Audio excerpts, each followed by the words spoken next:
Good afternoon. For 4 News Now, I'm Rob King. Welcome to today's KXLY Plus Daily Rundown. I'll take you through some of the top local headlines and give an inside look as to what the 4 News Now team is working on today, starting with Natalie Grant. And we have new details in the Gorge shooting that occurred on Saturday night that killed 2 people and wounded 3 others. The suspect was also wounded. What we know is that the suspect has been identified as James Kelly, 26 years old, of the U.S. Army. He is active military. And we know that also the girlfriend that he attended the festival with is one of the victims, one of the non-deceased victims.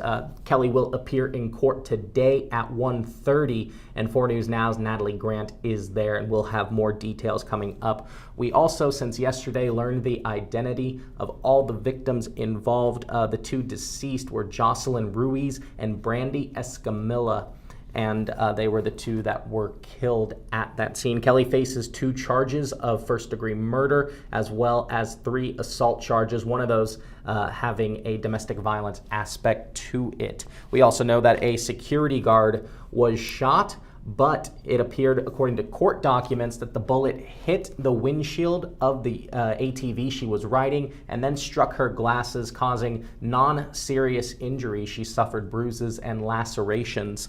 So that security guard, again, was also one of the victims in this shooting. So we know Kelly then was eventually shot by a Moses Lake police officer, and that's where the officer-involved shooting aspect of this case came in. So again, Kelly will be appearing in court. We also heard from the spokesperson for the U.S. Army, and all those details can be found at KXLY.com. In addition, more court documents were received this morning, and what those court documents say is that Kelly told law enforcement while in the hospital that he had taken psychedelic mushrooms and was experiencing a bad trip, and the gun that was allegedly used in the crime was in the back of Kelly's truck. So there are more details that have been released today that were in court documents. You can find those again at KXLY.com. And again, Natalie Grant will be in court today, where Kelly will make his appearance. In addition, the Coeur d'Alene Police Department, they are investigating a couple cases of graffiti. They received several reports Saturday night in the area of Coeur d'Alene Place neighborhood. Here's what some of that graffiti looks like. It was all over street signs, it was on vehicles, mailboxes. The Coeur d'Alene Police Department is investigating. They're asking for people that live in this area that if you have maybe like a Ring camera or a Nest, you could reach out to them so they can see if you caught the people in the act of graffitiing that area.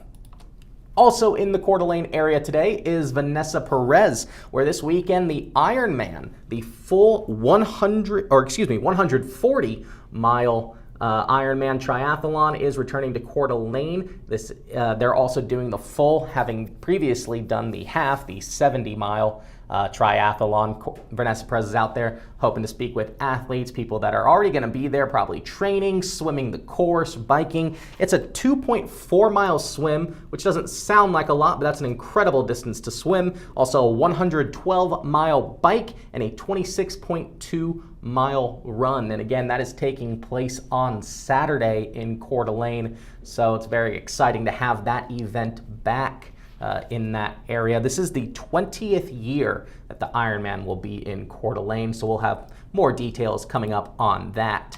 Peter Choi, he's taken a look at gas prices today. Washington, one of the highest states in the country on gas prices. Normally Idaho is relatively much cheaper, and usually it's worth the trip to go across state line and get cheaper gas, but Idaho's seeing an uptick in prices as well. Now some of the people are citing the reason for Washington's higher gas price is the new carbon tax, but Peter is going to be speaking with experts about what causes high gas prices, as well as drivers if they're feeling it at the pump when they do go to fill up, and Peter will have those details coming up tonight. Bronte Sorotsky, she is in downtown Spokane, where today is unofficially Bring Your Dog to Work Day.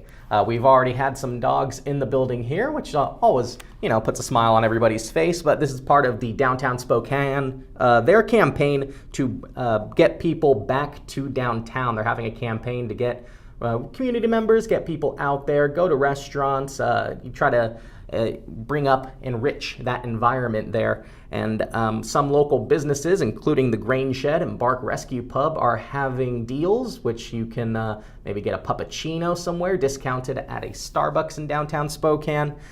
So again, they're just trying to really enrich that area, get more people to come back to downtown post-pandemic. So Bronte will be down there speaking with dog owners, organizers, finding out the importance of being able to have your furry friend with you tag along if you are heading into downtown Spokane. Let's take a look at the forecast. Highs for the day in the 60s in the metro, upper 60s, low 70s. Today is the first day of summer officially. It's the summer solstice, so the longest day of the year. Clouds. It's going to be cloudy today, possible showers later in the afternoon, some more of those scattered showers that we've been seeing. And then tomorrow, that is when the heat will move in. You can see the 7-day forecast ramps up almost a whole 10 degrees and then gets even higher into the weekend as we look into the 80s. So we have a story up on KXLY.com that our newest reporter Allison Martinez did about how to stay safe in the heat if you are going to Hoop Fest. So you can check that out on our website. And then also be sure to download the 4 News Now weather app. So if there is anything going on, you can get live radar forecast and fun reports that Matt Gray does for his brainstorm. Those are available on the 4 News Now weather app. Also this weekend, not just the Ironman in Coeur d'Alene, but Hoop Fest returns to Spokane. And what we're excited about today is that at 6 p.m. we're going to be getting the brackets, find out where all the teams are placed and seeded heading into the tournament this weekend, the largest 3-on-3 basketball tournament in the world.